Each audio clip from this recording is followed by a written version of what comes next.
Hey beautiful people of the internet, my name is Ryan and happy St. Patty's Day! I kind of hate this holiday. And let me tell you about why that is. I wanted to take today, one of the most Irish holidays, quote unquote, that we have in the United States, to talk about a book that is very special to me in a time in my life of reading and writing that is also incredibly important for who I became as a reader and a writer. That book is Ulysses by James Joyce, and some of you have actually asked, you can see it on my bookshelf right now, why in the world I would ever have 2 copies of Ulysses. So let me tell you why that is. I have 2 copies of the Gabler or Gabler edition. This copy is the copy that I read in 2013 over the course of 1 semester at college when I took this course called, The Study of James Joyce, I think it was what it was called. Where we spent 1 entire semester reading the works of James Joyce. We finished all of his books, minus Finnegan's Wake, obviously, because you need more than a semester to read that book. But we read Dubliners, we read Portrait of an Artist as a Young Man, and then we read Ulysses. As part of that trip, we also took a trip to Ireland. I'm going to tell you more about that here in a second. This copy is the copy that I read that fall. And as you can tell, it is not the prettiest thing.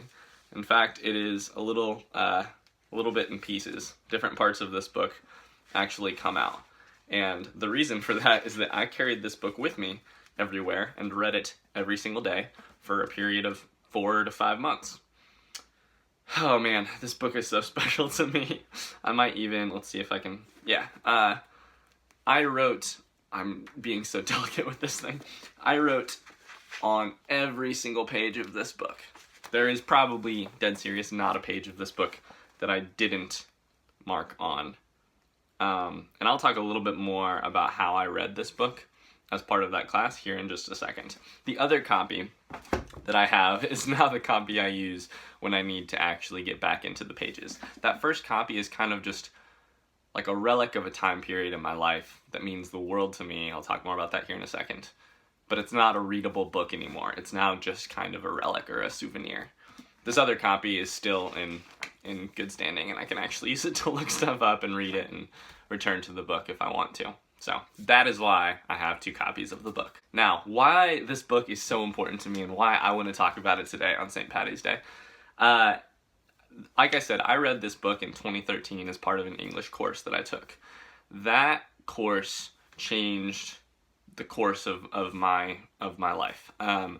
And that sounds dramatic as all hell, but also it was true. So it was a very small class. It was probably 6 people, and then a professor who was one of the most important professors to me in undergrad.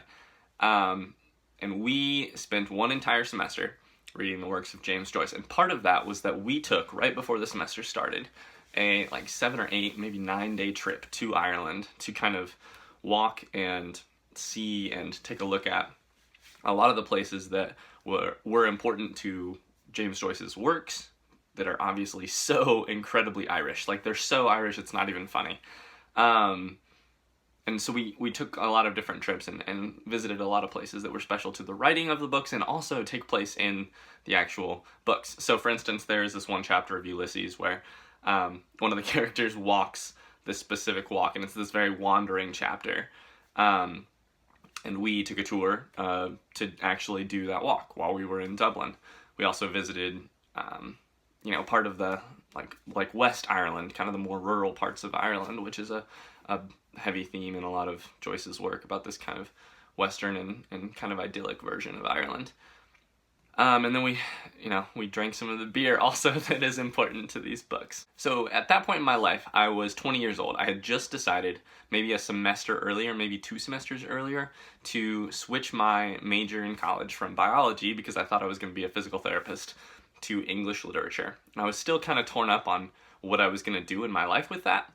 But I took this course. We dove so far down, headfirst, into James Joyce that for an entire semester it was most of what I could think of. I couldn't think of anything else. I was seeing James Joyce everywhere, seeing his ideas and his thoughts, and I was meditating on these different books that we were reading. I was diving so far into the text so that they became their own kind of worlds, obviously. Like I said, we started the semester with that trip so that for every work of Joyce's that we read throughout the rest of the semester, we had a physical idea and a memory of what it was like to be in that place, or what it was that Joyce was referring to.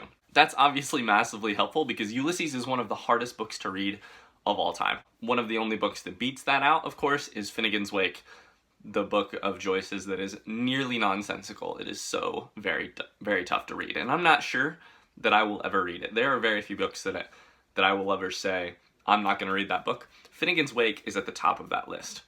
I'm not going to say never, because I think that's how you guarantee yourself that you have to do a thing, but Finnegan's Wake is one of the books that I am least interested to read, not because it wouldn't be incredibly interesting, but because it would probably take about 3 years to read. Ulysses is tough enough, and one of the ways that it is so tough is maybe best shown by the fact that in order to read Ulysses, I read an entire book alongside it to help me understand it. This is a book by Harry Blamires, I think is how you say that name. It's called The New Bloomsday Book, and I cannot recommend strongly enough, if you are going to read Ulysses, buy this book and read it alongside. As you can tell, I also marked all over this thing. The way that this book works is that you literally read a page in Ulysses, and then you come and you read a page or a paragraph or a line in this book that corresponds to that page. This does a lot of the work of kind of setting up the larger structures that are inherent in Ulysses to kind of make you aware of where you are in that structure, what Joyce is referring to. Joyce was not big on kind of laying things out for you as a reader and making your job a little easier. He wanted you to do some serious freaking work. This book makes that work a little less esoteric. It doesn't make the work easier because you're reading an extra book in order to get through the first book, but some of the references are a lot easier, or your spot within the kind of larger structures that Joyce had set in motion, that part is easier. So we ended that long course on James Joyce by finishing Ulysses and then reading a couple pages of Finnegan's Wake, which took entire class periods to read. And the way that it kind of ramped up is very special to me. We ramped up by reading Dubliners, a collection of short stories. We read The Portrait of an Artist as a Young Man, which I at that point had read 3 times already. And it was only with that kind of, I think it was the 4th reading. It was only with that 4th reading of that book that I began to understand how important that book would be to me for the rest of my life. And then we moved on to Ulysses, this massive 644-page chunk of a book that covers a single day walking through the streets of Dublin. I can't spend much more time talking about this book. It is a book that I hope to reread sometime in my life, but it also requires you to enter this entire other headspace and this entire other world. And that entering in was one of the most productive reading experiences of my life. And I'd like to talk about what it meant to me as a way of kind of celebrating the Ireland that is a little bit more real than the Ireland that we see on St. Paddy's Day here in the States. I'd just kind of like to celebrate what Joyce did for Ireland and what he didn't do for Ireland by kind of talking about this one book as it is important to me. One of the most important things to me about this reading experience, which I kind of mentioned already, is that I had never read something so closely as I had read Ulysses. I'd never paid attention to the level of reading one page on something and reading a summary of that page, or a delving into that page in another book. I'd never slowed down to that degree and made sure that I was understanding what was potentially going to pass me by. In fact, I think maybe our close reading videos here on the channel, I have a little bit of a debt to pay to Ulysses, because I learned from that one reading experience how productive it can be to slow down and to read into the context behind things and to read into, the connections made between pages. I think that when we close read, we are paid back probably tenfold the effort that we put in. And this book is the book that taught me that. The second important thing that happened to me because of this book is that after an entire semester worth of reading and researching Joyce, we were asked to write some papers on, whatever our choice of topic. And I wrote a paper on the artist as Joyce presents him in Ulysses, like different kind of artists, specifically Irish artists. And also kind of what we discovered as we went on that trip to Ireland and how Ireland was representing Irish artists when we were there. That paper, due to luck more than skill and also due to the generosity of my mentors, landed me with a couple really cool opportunities. later the next year, in the summer of 2014, I'd written a paper called Icons and the Artist, Joyce's Hypocritical Idealism in Ulysses and the Portrait of an Artist as a Young Man. I cannot believe that I just remembered that title. That is a blast from the past. That paper allowed me to actually travel to and present at a specific James Joyce conference in the Netherlands for a week that next summer. It was an incredible opportunity. It was my first introduction to academia outside of the college, or outside of my college. It solidified my belief that I wanted to study this course of study for the rest of my life. I wanted to be involved in the meaning making that happens when you pay close attention to words. And finally, the last big momentous thing that this book did for me is something that you probably have noticed already on this channel. This book was my introduction to a kind of big mega novel, and it was my first real introduction to meta-narratives.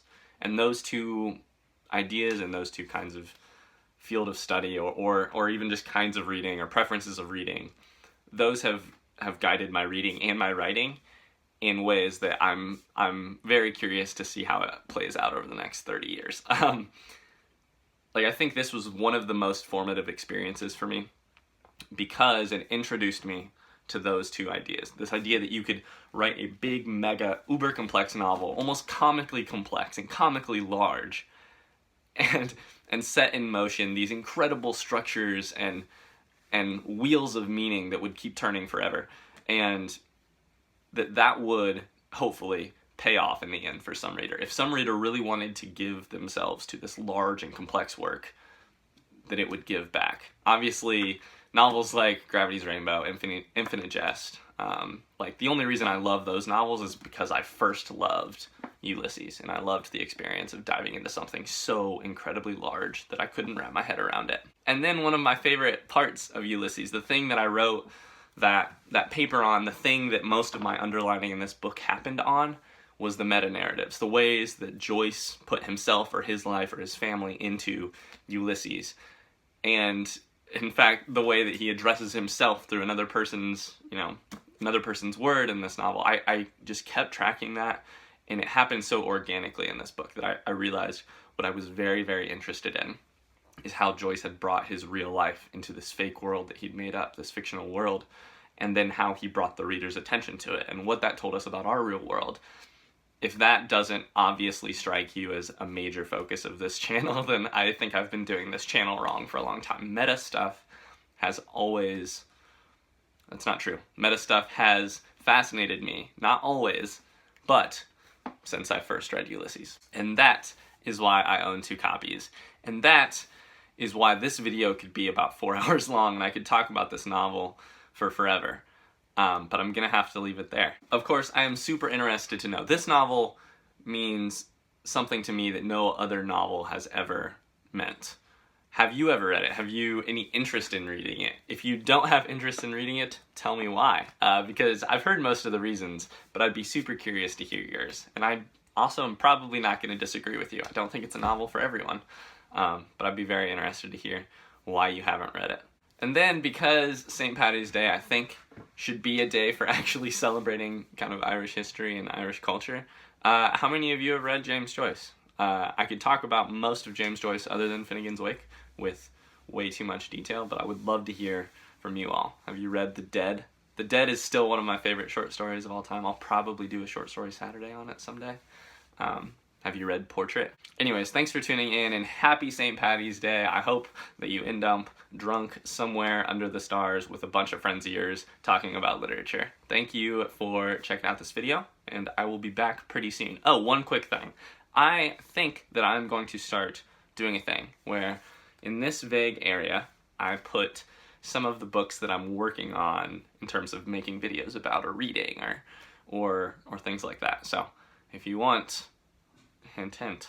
All right, thanks for checking out this video. See you guys soon. Best wishes.